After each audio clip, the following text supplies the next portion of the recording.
आप करोड़ों और अरबों रुपए की कोठियां और महल बनवा लें, लेकिन इसमें आपको रहना नहीं है।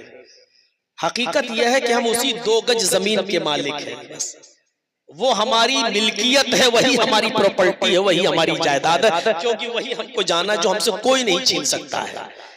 आपका दुश्मन उस मिल्कियत पर कब्जा नहीं कर सकता है, आपका हरीफ उस जमीन पर आपका कब्जा नहीं कर सकता है, वो आपको मिलकर रहेगी। तो उस कब्रिस्तान के लिए भी हमें और आपको बढ़ चढ़ कर हिस्सा लेना है। आपने जिसके कहने पर जो दिया हो ठीक है, लास्ट में हम भी देखेंगे कि हमारी मोहब्बत में इतने लोग इकट्ठा हो जाते हैं तो हमारी मोहब्बत और हमारी कितनी इज्जत आप रखते हैं हमारे कहने पर। हम दौरान तकरीर कुछ लोगों को चादर लेकर उतार सकते हैं आपके बीच में, और वही इम्तिहान होगा मेरे साथ आपकी मोहब्बत क्या है। मुझे तौहीद साहब ने बताया, मुझे और लोगों ने बताया कि मौलाना साहब जब आप अंदर चले गए थे तो बहुत से लोगों ने अपने जलसे कैंसिल कर दिए थे कि जर्जी साहब जब आएंगे तभी हम कराएंगे, अभी हम नहीं। इश्तिहार उन्होंने अपने बेकार कर दिए और अनाउंसमेंट कर दिया कि अब जलसा हमारा पोस्टपोन हो गया। और कोई मस्जिद ऐसी नहीं थी बिहार में, आपके कटियार, किशनगंज और इन इलाकों में जहां जुमे के खुतबों में हमारे लिए दुआएं ना हुई हो, जहां नमाजों में हमारे लिए दुआएं ना हुई हो, और औरतों ने मुसल्ला बिछाकर तहज्जुद की नमाज में हमारे लिए दुआएं न की हो, कोई ऐसा शहर और कोई ऐसा डिस्ट्रिक्ट नहीं था। तो आपने की मोहब्बत का यह हाल था, और इसी वजह से अल्लाह की देखिए दुआओं को सुना। और मैं जो 10 साल का सजा याफ्ता और मात्र 4.5-5 महीने जेल में रहकर हाई कोर्ट के जज ने यह कहा हो कि 1 घंटा भी आदमी जेल में रहने के लायक नहीं है, इसके ऊपर 5 महीना रखकर इस पर जुल्म किया जा रहा है, इमीडिएटली इसको रिलीज किया जाए, छोड़ा जाए, तो ये बहुत बड़ी बात होती है। यकीनन इसमें दुआओं का करिश्मा है, किसी की मेहनत का नहीं, दुआओं का करिश्मा है। तो आप जब इतनी मोहब्बत हमसे करते हैं तो देखता हूं कि मेरी एक मोहब्बत भरी आवाज पर आप अपने दामन और कितना ये कब्रिस्तान का दामन कितना भरते हैं और अपनी जेबों को कितना खाली करते हैं। ये आपकी मोहब्बत उस वक्त बताएगी हमें जब हम किसी को आपके दरमियान भेजेंगे। मेरे भाइयों, आज मैं कुछ नए अंदाज में या कुछ नई चीजें आपके सामने रखना चाहता हूं। नई चीजों का मतलब ये नहीं है कि वो कुरान और हदीस में है ही नहीं, कोई नई चीज आपको बताई जाएगी। एक लफ्ज बोला जाता है नेमत,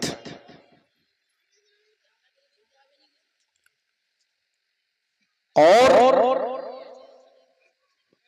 उस नेमत पर हमारा शुक्र कैसे आता है। नेमत में कौन कौन सी चीजें शामिल हैं। बहुत आसान है ये जुमला बोल देना, अल्लाह की बहुत बड़ी नेमत तुम्हें मिली है, कहते हैं लोग। लेकिन अल्लाह ताला ने कुरान में फरमाया है कि मेरे बंदो, मेरी नेमतें इतनी हैं तुम्हारे ऊपर कि अगर तुम उनको गिनना चाहो, शुमार करना चाहो, तो तुम उनको गिन नहीं सकते, शुमार नहीं कर सकते। कुरान की आयत है, इन तउद्दू निअमतल्लाहि ला तुहसूहा, इन तउद्दू निअमतल्लाह, अगर तुम शुमार करना चाहो, अगर तुम उनको लिखना चाहो, गिनना चाहो, तो तुम उनको शुमार नहीं कर सकते, गिन नहीं सकते। अल्लाह की नेमतों को जरा लिखिए। एक जगह अल्लाह ताला ने कहा कि रूए जमीन पर जितना पानी है उस पानी की रोशनाई बना डाली जाए। पानी कितना है रूए जमीन पर? आजकल साइंस पढ़ने वाले, भूगोल पढ़ने वाले, ज्योग्राफिया पढ़ने वाले अच्छी तरीके से जानते होंगे कि दुनिया जिसमें हम और आप रह रहे हैं, ये जमीन का 1/4 हिस्सा है, चौथाई। इससे 3 गुना ज्यादा पानी ही पानी है पूरी दुनिया के अंदर। जिस दुनिया में हम और आप रह रहे हैं खुशकी में, ये दुनिया के 4 हिस्से किए जाएं तो एक हिस्से में आबादी है, इससे 3 गुना ज्यादा पानी ही पानी है। और फिर उसके अलावा पोखरों का पानी, तालाब का पानी, जमुना का पानी, नदी का पानी, कुओं का पानी, समर का पानी, इनको अलग कर लीजिए आप। और फिर अल्लाह के इस वर्ड को, कुरान की आयत को याद रखिए कि अगर तुम रुए जमीन पर फैले हुए सारे पानी की स्याही बना डालो, इंक बना डालो, पूरे पानी की रोशनाई बना डालो, और रुए जमीन पर जितने दरख्त हैं उनको काट कर उनकी कलमें बना डालो, कलमें, और उन कलमों से और समंदर पानी की उस रोशनाई, उस इंक से तुम कागज के टुकड़ों पर अल्लाह की हम्द व सना, उसकी नेमतों को तुम लिखना शुरू कर दो, तो अल्लाह तबारक व तआला कहता है कलम खत्म हो जाएंगे, समंदर की स्याही खुश्क हो जाएगी, लेकिन अल्लाह की नेमतें इतनी है तुम्हारे ऊपर कि वो पूरी नहीं हो सकती, उनको तुम गिन नहीं सकते, लिख नहीं सकते, सफाई किरतास पर नोट नहीं कर सकते। अल्लाह की नेमतें इतनी कसीर तादाद में है। इसको शॉर्ट में कह दिया, छोटे से जुमले में, इन तउद्दू निअमतल्लाहि ला तुहसूहा, मेरे बंदो मेरी नेमतों को तुम शुमार करना चाहो, मेरी नेमतों को तुम गिनना चाहो तो तुम उनको गिन नहीं सकते। कुरान की पहली आयत पढ़िए बिस्मिल्लाह के बाद। जब हम नमाज पढ़ने शुरू खड़े होते हैं, सूरह फातिहा जब हम पढ़ते हैं तो उसकी पहली आयत पर गौर कीजिए, नियत बंदी है, बिस्मिल्लाह अल्हम्दुलिल्लाहि रब्बिल आलमीन, पहली आयत। इस अल्लाह ने अपनी सबसे बड़ी एक नेमत याद दिलाई, मेरे बंदो मेरी इस नेमत पर गौर करो कि मैंने अपने आप को रब्बुल आलमीन कहा है, मैंने अपने आप को रब्बुल मुस्लिमीन नहीं कहा है, मैंने अपने आप को रब्बुल मोमिनीन नहीं कहा है, मैंने अपने आप को रब्बुल इंस नहीं कहा है, मैंने अपने आप को रब्बुल जिन नहीं कहा है, रब्बुल मलाइका नहीं कहा है, मैंने जो लफ्ज इस्तेमाल किया वो लफ्ज रब्बुल आलमीन का है। अल्हम्दुलिल्लाहि रब्बिल आलमीन, तमाम तारीफें उस अल्लाह के लिए है जो सारी कायनात का रब है, रब्बुल आलमीन है। जिस तरह वो मुसलमानों का रब है, वो गैर मुस्लिमों का भी रब है, वो इंसानों का भी रब है, वो जिन्नातों का भी रब है, वो फरिश्तों का भी रब है, वो अंबिया का भी रब है, वो रब्बे नबातात भी है और रब्बे जमादात भी है, वो कायनात की हर शय का रब है। जिस तरह मैं अपने फरमा बरदार मोमिनों को खिलाता पिलाता हूँ, अपने नाफरमान गैर मुस्लिमों को भी खिलाता हूँ। इजराइल फिलिस्तीन पर जुल्म के पहाड़ तोड़ रहा है, लेकिन इसके बावजूद मैं उसको भी रोजी दे रहा हूँ, मैं उसको भी खाना दे रहा हूँ, मैं उसको लिए भी दवा और पानी का इंतजाम मुहैया कर रहा हूँ। अल्लाह कह रहा है रब्बुल आलमीन हूँ मैं, सिर्फ मुसलमानों ही को नहीं पालता हूँ, इंसानों ही को नहीं, मैं रब्बुल हैवानात भी हूँ। जिस तरह आए इंसानों में तुम्हें और आए मुसलमानों में तुम्हें रोजी देता हूँ, उसी तरीके से मेरी नेमत ये है और मेरी रहमत का तकाजा ये है, मेरी रुबूबियत का तकाजा ये है कि उसी तरीके से मैं रात के अंधेरे में शिकार तलाश करने के लिए निकलने वाले जानवर को भी रोजी देता हूँ। मैं जिस तरह तुम्हारी दुआएं सुनता हूँ, क्या अल्लाह मुझे बख्श दे तो मैं काली रात में काले पहाड़ पर काले जंगल में चलने वाली काली चींटी के पैर की आहट को भी मैं सुनता हूँ, उसकी आवाज भी मैं सुनता हूँ। जिस तरीके से हमने तुम्हें सोचने के लिए दिमाग दिया है, देखने के लिए आंखें दी है, हमने तुम्हें बोलने के लिए जबान दी है, सुनने के लिए कान दिए, खाने के लिए मुंह दिया है, खाने का स्टॉक जमा करने के लिए पेट दिया है, किडनी अपना काम करती है, लीवर अपना काम करता है, फेफड़े लंग्स अपना काम करते हैं। जो जो चीजें मैंने तुम्हारे अंदर रखी है वो एक दीवार पर रेंगने वाली चींटी को भी हमने दी है, उसको भी हमने दिमाग दिया है, उसको भी हमने मुंह दिया है, उसको भी हमने जबान दी है, उसको भी हमने किडनी दी है, उसको भी हमने लीवर दिया है, उसको भी हमने फेफड़े दिए हैं, उसको भी हमने हार्ट दिया है, सुनने के लिए उसको भी हमने कान दिए, सूंघने के लिए उसको भी हमने नाक दिया है। अरे तुम्हारे नाक की खुशबू तो बगल में बैठे हुए आदमी के पसीने की बदबू नहीं सूंघ सकती, लेकिन हमने उस छोटी सी मखलूक चींटी की नाक में सूंघने की इतनी शक्ति दी है कि वो एक मंजिल 2 मंजिल पर भी मिठाई रखी है तो उसकी खुशबू को वो यहाँ से सूंघ कर अपने मंजिल पर पहुंच जाती है। ये हमारी नेमत है कि जिस तरीके से हम तुम्हें खिलाते पिलाते हैं उनको भी खिलाते पिलाते हैं। अल्हम्दुलिल्लाहि रब्बिल आलमीन।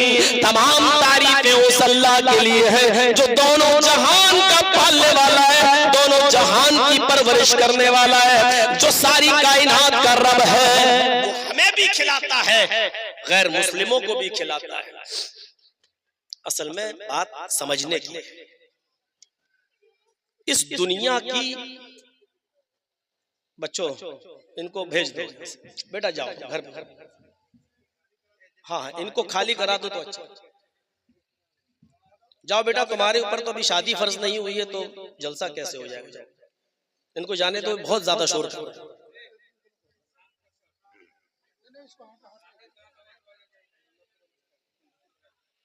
ठीक है, चलिए। असल में सोचने की चीज है बस। जिस दुनिया की चकाचौंध में हम पढ़कर धोखा खाए हुए हैं ना, इस चीज की वजह से हम रब की नेमतों को पहचान नहीं पा रहे। और ये दुनिया इतनी रंगीन है हम उसके धोखे में आ जाते हैं, वरना दुनिया की हकीकत अल्लाह की नजर में क्या है। अल्लाह के नबी ने फरमाया लौ कानत दुनिया तादिलु इंदल्लाहि जनाह बऊज़तिन मा सका काफिरन मिनहु शुरबत माइन। अल्लाह के नबी कहते हैं जो दुनिया तुम्हें धोखे में डाले हुए है, जिसकी रंगीनियों में तुम रंगे हुए हो, जिसकी रंगीनियों में तुम मुलव्वस हो, जिससे तुम धोखा खा रहे हो, बिल्डिंगें देखकर, आज की फैसिलिटीज देखकर और तरह तरह की नियामतें देखकर जो तुम धोखा खा जाते हो। नहीं, दुनिया में हम इतना कमाएं कि हमारे मरने के बाद हमारे बच्चों को भी तकलीफ ना हो। सोचिए, अल्लाह कह रहा, अल्लाह के नबी कह रहे हैं अल्लाह की नजर में, यहां से अगर आप समझ गए तो बहुत बड़ी बात है। अल्लाह की नजर में लौ कानत दुनिया तादिलु इंदल्लाहि जनाह बऊज़तिन मा सका काफिरन मिनहु शुरबत माइन। अगर अल्लाह की नजर में मच्छर के एक पर के बराबर भी इस दुनिया की हकीकत होती, इस दुनिया की हकीकत अगर अल्लाह की नजर में मच्छर तो आप जानते हैं मच्छर भी बहुत बड़ी चीज है। अल्लाह के रसूल ने कहा मच्छर के पर के बराबर भी अल्लाह की नजर में ये दुनिया हेज है, उसकी हैसियत नहीं है। मच्छर के पर के बराबर भी अगर अल्लाह इस दुनिया को अहमियत देता होता तो फरमाया तो किसी काफिर को लौ कानत दुनिया तादिलु इंदल्लाहि जनाह बऊज़तिन मा सका काफिरन मिनहु शुरबत माइन, तो किसी काफिर को इस दुनिया से एक घूंट पानी भी नहीं पिलाता। हम अपने नाफरमान को पानी पिलाएं, हम अपने शिर्क करने वाले को देने वाला, लेने वाला, जिंदगी देने वाला, मौत देने, मैं किसी ऐसे शख्स को हम पानी पिलाएं? नहीं, किसी काफिर को एक घूंट पानी भी नहीं पिलाता। लेकिन पानी नहीं, काफिर को मिले हूरो कुसूर और मुसलमान को फकत वादे हूर।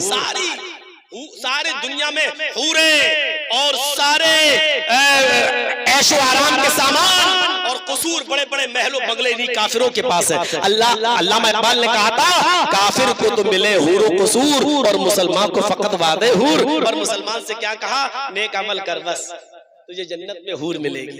तुझे जन्नत में। फिर बाद शिकवा था, जवाब शिकवा फिर बाद में दिया, तुम में हूरों का कोई चाहने वाला ही नहीं, जलवे तूर तो मौजूद है मगर मूसा ही नहीं। मेरे भाइयों, बाद में उन्होंने जवाब दिया, हम उस तरफ नहीं जाना चाहते। मैं ये बताना चाहता हूँ कि दुनिया में काफिरों को जो ऐशो आराम है वो इसलिए मिल रहे हैं क्योंकि अल्लाह रब्बुल आलमीन की नजर में इस दुनिया की हैसियत मच्छर के पर के बराबर भी नहीं। फायदा उठाओ जितना उठाना हो। अगर मच्छर के पर के बराबर भी होती तो किसी काफिर को पानी नहीं पिलाता। अब सुनिएगा, हम किसको खिलाते हैं, शादी में हम किसको बुलाते हैं? आपने अपने बेटे की शादी की, आपने वलीमा किया, जो आपकी जान पहचान है आप उनको बुलाएंगे। आपके जो रिश्तेदार हैं आप उनको दावत देंगे, आपके जो आइज़ा और क़रीब हैं आप उनको दावत देंगे, आपके जो रिलेटिव्स हैं आप उनको दावत देंगे।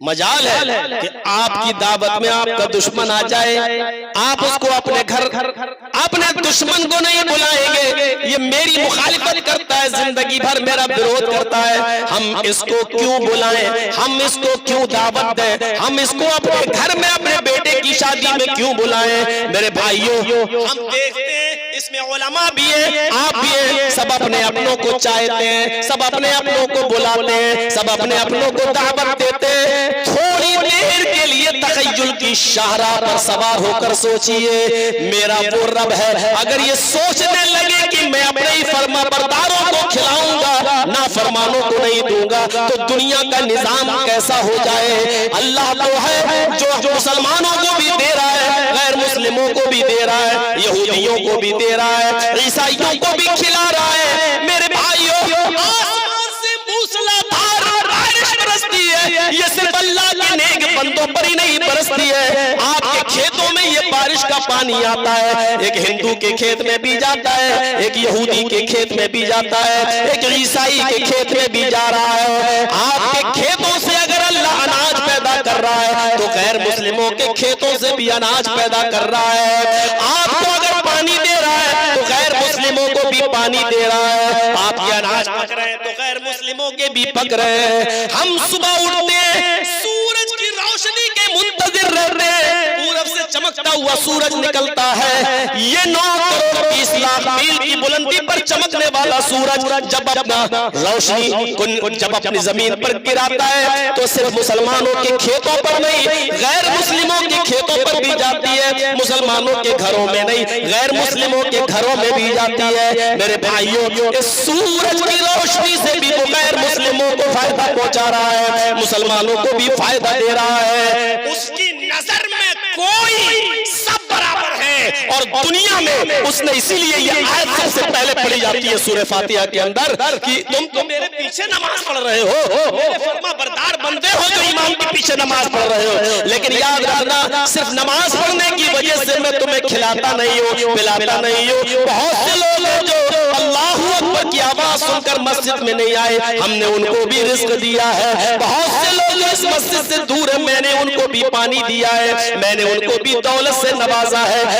मैं रब्बुल मुस्लिमीन नहीं हूँ, रब्बुल मोमिनीन नहीं हूँ, अल्हम्दुलिल्लाहि रब्बिल आलमीन। अल्लाह कहता है उस अल्लाह की तारीफ करो जो सारे जहान का परवरदिगार है, सारे जहान की परवरिश करने वाला है। इस नेमत को याद करो। दुनिया का कायदा है, दुनिया का कायदा है, एहतिजाज तरफैन से होता है, एहतिजाज तरफैन से होता है, जरूरत तरफैन से होती है।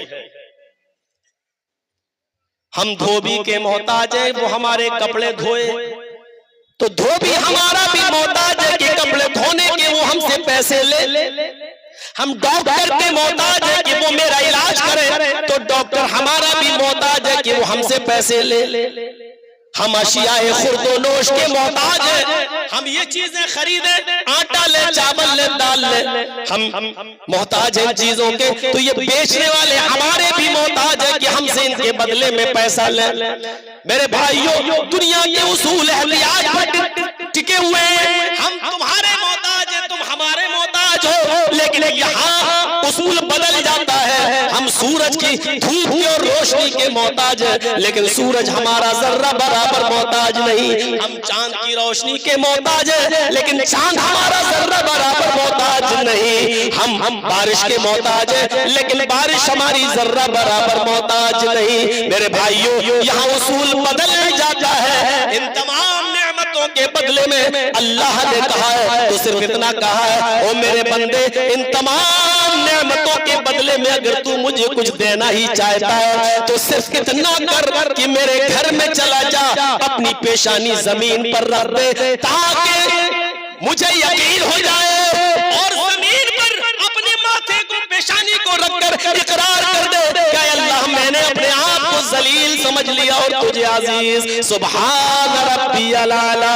इस बात का इकरार कर दे कि अल्लाह, मैं जलील हूँ, देख जमीन की पस्ती से उठता ही नहीं हूँ, और तू अजीज है, इज्जत वाली तेरी जात है, तुझसे नीचे को, तुझसे बुलंद कोई है ही नहीं। हम में तुझ में इतना ही फर्क है कि जमीन की पस्तियों से मैं ऊपर नहीं हूँ और तू आसमान की बुलंदियों से नीचे नहीं है। इसलिए इतना इकरार कर दे, तू अपने आप को मेरा गुलाम और मुझे अपना मालिक मान ले, दोनों जहान का परवरदिगार मान ले, पालने वाला मान ले, बस इस बात का इकरार कर दे। अल्हम्दुलिल्लाह रब्बिल आलमीन, तमाम तारीफ़ें उस अल्लाह के लिए जो दोनों जहान का परवरिश करने वाला है। हजरत इब्राहिम अलैहिस्सलातु वस्सलाम के पास एक बूढ़ा आदमी आया, मेहमान बनकर, मजूसी था। और सुनिए, बड़ी दिलचस्प बात सुना रहा हूं आपको, यहां से आप अंदाजा लगा सकते हैं। उस बूढ़े आदमी इब्राहिम अलैहिस्सलाम अकेले कुछ नहीं खाते थे, जब भी खाना खाते थे तो किसी न किसी को पकड़ के लाते थे और उसके साथ दस्तरखान पर बैठकर खाना खाते थे। इब्राहिम अलैहिस्सलाम ने जिंदगी में अकेले खाना नहीं खाया कभी। एक बार कोई नहीं मिला तो बूढ़ा आदमी था, मजूसी था, आग का पुजारी था, वही मिल गया। इब्राहिम अलैहिस्सलाम ने कहा, बाबा घर पे चलो, खाना खा लो। उसने कहा, चलो, भूख तो वैसे ही लगी है। इब्राहिम अलैहिस्सलाम उस बूढ़े मजूसी को घर पे ले आए। अब दिखाना जो चाहता हूं वो देखिए, दस्तरखान बिछ गया, खाना लग गया। इब्राहिम अलैहिस्सलाम ने कहा, बाबा अल्लाह का नाम लो, शुरू करो, कुल बिस्मिल्लाह, अल्लाह का नाम लो, शुरू करो, खाओ। उसने कहा, इब्राहिम मैं इस खाने पर अल्लाह का नाम नहीं लूंगा। मैं तुम्हारे अल्लाह का नाम क्यों लूं? मैं इस खाने पर तुम्हारे रब का नाम नहीं लूंगा, मैं तो अपने खुदा का नाम लूंगा। इब्राहिम अलैहिस्सलाम ने कहा, तुम्हारा रब कौन है? उसने कहा, मैं मजूसी हूँ, आग का पुजारी हूँ, आग हमारा खुदा है, आग हमारा माबूद है, और मैं बिस्मिल्लाह कहकर क्यों खाऊं? मैं तो बिस्मिन्नार कह के खाऊंगा, आग के नाम से। खिलाना हो तो खिलाओ। इब्राहिम अलैहिस्सलाम ने फरमाया, बाबा खाने का लुक़मा दस्तरखान से उठाया, रख दो यहीं, ये खाना हमारे अल्लाह ने दिया है, हमारे रब ने दिया है, ये आग ने नहीं दिया है। अगर तुम्हारा रब, तुम्हारा माबूद आग है तो जाओ, आग से खाना मांगो, उठाओ दस्तरखान से, जाओ, नहीं खिलाऊंगा तुम्हें खाना। बुजुर्ग उठ गया, बाबा उठ गया, वो 90 साल का बूढ़ा इब्राहिम के दस्तरखान से भूखा चला गया। अभी चंद ही कदम दूर गया था, इधर इब्राहिम अलैहिस्सलाम पर वही आ गई, आए इब्राहिम, तुमने उस बूढ़े को अपने दस्तरखान से क्यों भगाया? इब्राहिम अलैहिस्सलाम ने कहा, इसलिए कि वो अल्लाह का नाम नहीं ले रहा था, आग का पुजारी था, तो अपना माबूद समझता था। फरिश्ते ने कहा, इब्राहिम तुम्हारे रब ने कहा है 90 साल की पूरी जिंदगी में उसने कभी भी अल्लाह का नाम नहीं लिया, हमेशा वो आग का नाम लेता है। बताओ 90 साल तक उस बूढ़े को कौन खिलाता रहा? उस बूढ़े को कौन पिलाता रहा? उस बूढ़े की जान की हिफाजत कौन करता उम्र 90 साल तक खिला पिला कर किसने की? इब्राहिम अलैहिस्सलाम ने कहा अल्लाह ने। कहा इब्राहिम तुम्हारे रब ने हुक्म दिया उस बूढ़े को जाओ बुला कर लाओ, पकड़ के लाओ। उस रब को ये मंजूर है कि कोई मेरे सामने सर न झुकाए, कोई मेरी इबादत न करे, लेकिन तुम्हारे रब की नेमत ये है, उसकी रहमत का तकाजा ये है कि वो नहीं चाहता कि कोई बूढ़ा दस्तरखान से भूखा उठकर जाए। उसने तो 90 साल से मेरा नाम नहीं लिया, फिर भी अल्लाह उसको खिलाता रहा पिलाता रहा, और तुम्हारे दस्तरखान पर उसने एक बार मेरा नाम नहीं लिया, तुमने उसको भगा दिया। जाओ, तुम्हारे रब की रहमत को ये गवारा नहीं कि कोई भूखा दस्तरखान से उठ जाए। गए दौड़ते हुए और उस बुजुर्ग को पा गए, बुला कर लाए, दस्तरखान पे बिठाया, कहा बाबा नाम लो जिसका लेते हो, खाओ लेकिन भूखे मत जाओ। उसने कहा आपका नाम लूंगा। कहा लो। कहा अचानक कैसे बदल गए? कहा मेरे रब की रहमत को ये गवारा नहीं, मेरे अल्लाह की रहमत को ये गवारा नहीं कि कोई भूखा दस्तरखान से उठकर चला जाए, इसलिए मेरे रब ने मुझे हुक्म दिया है कि 90 साल से उस बूढ़े ने तो कभी मेरा नाम नहीं लिया, लेकिन मैंने उसको फिर भी खिलाया। एक दिन तुम्हारे सामने नहीं लिया, तुमने भगा दिया। खा लो बाबा, मेरे रब की रहमत को तुम्हारा भूखा जाना अच्छा नहीं लगा। उस बूढ़े ने कहा इब्राहिम मैं खाना बाद में खाऊंगा, जो इतना बड़ा रहमत वाला है, जो रहमान रहीम है, जिसकी नेमत 90 साल तक मुझे मिलती रही, खाने की शक्ल में, पानी की शक्ल में, सांस की शक्ल में, बारिश की शक्ल में, धूप की शक्ल में, सांस की शक्ल में, ये सारी नेमतें मुझे मिलती गई मेरे, और हम उसी की नाफरमानी करते रहे। हाय इब्राहिम मेरा रिश्ता भी उस रब से जोड़ दो जिसको आज मेरा दस्तरखान से भूखा जाना गवारा नहीं हुआ। और उस बूढ़े ने कलमा पढ़ा और फौरन वो हजरत इब्राहिम अलैहिस्सलाम पर ईमान ले आया, यानी उनका मुती और फरमा बरदार बन गया। और इब्राहिम अलैहिस्सलाम ने उस बूढ़े का रिश्ता उसके अपने रब से जोड़ दिया। मेरे भाइयों, कुरान इब्राहिम और मजूसी बूढ़े का ये वाकया हमें सबक सिखाता है। हम तो अपनों को खिलाते हैं, अपने दोस्तों को बुलाते हैं, अपने आइज़ा और अकारिब को बुलाते हैं, लेकिन मेरे रब की नेमत का तकाजा ये है कि उसकी रहमत ये भी गवारा नहीं करती कि कोई नाफरमान, कोई मुशरिक बंदा भी दस्तरखान से भूखा उठ के चला जाए। ये मेरे रब की रहमत का तकाजा। ये कितनी बड़ी नेमत है।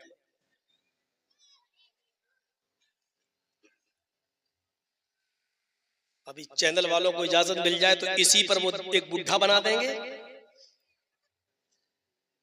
और फिर दिखा देंगे, देखिए मौलाना साहब ने कहा अल्लाह, और उस पर देवी देवताओं की भी मूर्ति बना देंगे। देखो ये कोई कुछ नहीं दे सकता, अल्लाह दे सकता है। एक बार मैंने तकरीर में कुछ कह दिया लेडीज के बारे में, तो जानते हैं चैनल वाले ने क्या लिखा? थंबल बनाया, एक नंगी लड़की का फोटो डाल दिया, सब दिख रहा था उसका, और लिखा मौलाना जर्जीस को हुआ एक लड़की से प्यार। और जज ने सोचा हुआ होगा, दे दी 10 साल की सजा। ये अपने वो बनाते हैं व्यूज, कितना लोगों ने देखा है। और ये ऐसी चीज, अबे मौलाना जर्जीस को हुआ लड़की से प्यार। मैंने तो सोचा कि जिसने ही बनाया उससे कह दूं हाँ तेरी बहन से ही हुआ, दिल में आया। फिर सोचेंगे नहीं यार ये अखलाक से गिरी हुई बात है, ये बुरा मानेगा, जाहिर बात है बहन बेटी तक नहीं जाना चाहिए, लेकिन गुस्सा किसको नहीं आ सकता है? तुम्हारे इन हरकतों से मेरी माँ कितना रोई तुमको नहीं मालूम। हर किसी की माँ रोएगी। 10 साल नहीं जानती है वो कानून, बेचारी पढ़ी लिखी नहीं। 10 साल कैसे छूटेगा मेरा बेटा? क्या होगा? हम तो खुशी खुशी कह के गए थे कि अम्मी हम तो तारीख पे जा रहे हैं, अभी डेट मिल जाएगी वापस आ जाऊंगा। मुझे क्या मालूम कि सारा षड्यंत्र रच लिया। और मीडिया वालों ने यही MK channel, Indian mix wise, ऐसे ही चैनलों से कटिंग काट काट कर जज के सामने पेश कर दी। साहब ये तो आसाराम का बाप है, ये तो ऐसा है वैसा है। और उसी वक्त उठाकर हमको कस्टडी में डाल दिया, कहा आज ही जजमेंट होगा, और कह दिया दोषी साबित, कल आइएगा फैसला सुना दिया जाएगा 10 साल की सजा। मजबूर होकर कोई आदमी कदम उठाता है। ईमानदारी के साथ बताइएगा अल्लाह को पहचान कर। मैंने उससे पहले कितनी तकरीरों में तुम्हें वार्निंग दी कि ऐसा थंबल मत बनाओ, ऐसा मत बनाओ। जब अपनी हरकतों से बाज नहीं आए हो तब मैंने पाबंदी लगी। जयनगर वालों आज तुम बड़े जोश में थे और एक गलत काम कर बैठे कि परमिशन दे दी, आपने अगर इनको परमिशन देकर अलाउ कर दिया तो कल से हर जलसे वालों से परमिशन लेकर ये पहुंच जाएंगे और फिर कहेंगे कि हमने चंदा दिया तो है। अरे ये काम तो हम भी कर सकते हैं, हमें इनको अलाउ नहीं करना है। अब तो मुझे आपके आज के जलसे के बाद हर कमेटी वाले को फोन करके कहना पड़ेगा कि कितना भी पैसा दे, आप अलाउ नहीं करेंगे इनको। अब तो हमें ये कहना पड़ेगा। खैर, बहुत दिनों के बाद आपने जलसा किया कब्रिस्तान के फायदे के लिए, जितना इन्होंने दिया उससे ज्यादा इंशाल्लाह हम चंदा करवा देंगे आपका, बेफिक्र रहिए। लेकिन आप भी किसी के बेटे हैं, मैं भी किसी का बेटा हूँ। देखिए, जो होना होगा वो तो होगा, लेकिन एहतियात तो भी बरतना चाहिए, तदबीर तो भी करनी चाहिए। और फिर हम हिंदू मजहब के खिलाफ तो नहीं, हमने कभी तकरीरों में ये तो नहीं कहा, हमने ये कहा ये इस्लाम में है, ये हिंदू धर्म में है, हमारे यहाँ मूर्ति की पूजा नहीं है। आप मूर्ति बना रहे हैं, किसी भी धर्म की मूर्तियों को बनाकर उनका खंडन करोगे तो भाई हिंदू भाइयों को तो बुरा लगेगा ही, बुरा लगेगा। हम पर्दे के ऊपर तकरीर कर रहे हैं, आपको चाहिए कि किसी लेडीज का पर्दा दिखाते, आप बेपर्दा लड़कियों को लाकर उसमें लिपस्टिक लगा रहे हैं, उसका सीने का हिस्सा उठा उठा कर दिखा रहे हैं कि मौलाना ने ऐसी बेपर्दगी के खिलाफ तकरीर की। आदमी देखता यार टाइटल इतना अच्छा है तो तकरीर कितनी अच्छी होगी। ये तो वही हिसाब हुआ कि एक बुढ़िया बेचारी जा रही थी 80 साल की और धीरे धीरे बुर्का ओढ़ के चल रही थी, तो लड़का समझा यार बुर्का इतना खूबसूरत तो बुर्के वाली कैसी होगी। वो नौजवान लड़का उसके पीछे पीछे चलने लगा। बुर्का बड़ा खूबसूरत था, नकाब बड़ा खूबसूरत था, वो उसके पीछे पीछे चलने लगा। बुढ़िया समझ गई कमीना हमको नौजवान समझ रहा है। अच्छा, वो धीरे धीरे चल रही थी बुढ़िया, ये समझ रहा था कि मुझे लाइन दे रही है इसलिए धीरे धीरे चल रही है। ये समझा कि ये मुझे लाइन दे रही है, धीरे धीरे चल रही है। ये इस वहम में था। थोड़ी देर के बाद बुढ़िया ने अपना नकाब खोला, कहा बेटा तू मेरा पीछा क्यों कर रहा है, मैं तो तेरी अम्मा की उम्र की हूँ। इसके तो किए धरे पे पानी फिर गया, 1 घंटे से पीछा कर रहा था। इसने देखा है तो एकदम झट से हाजिर जवाब था, फौरन पलटा, अम्मा हम अपने लिए नहीं अपने अब्बा के लिए ढूंढ रहे थे। वही हिसाब आपका है। बूढ़ी औरत के खूबसूरत नकाब के पीछे ये फिर जाते हैं, ये लड़के चले गए ऐसे थंबल देख के हर देखने वाला कहता है ये लड़की इतनी खूबसूरत है तो मौलाना की तकरीर कैसी होगी, घुसना ही है देखना ही।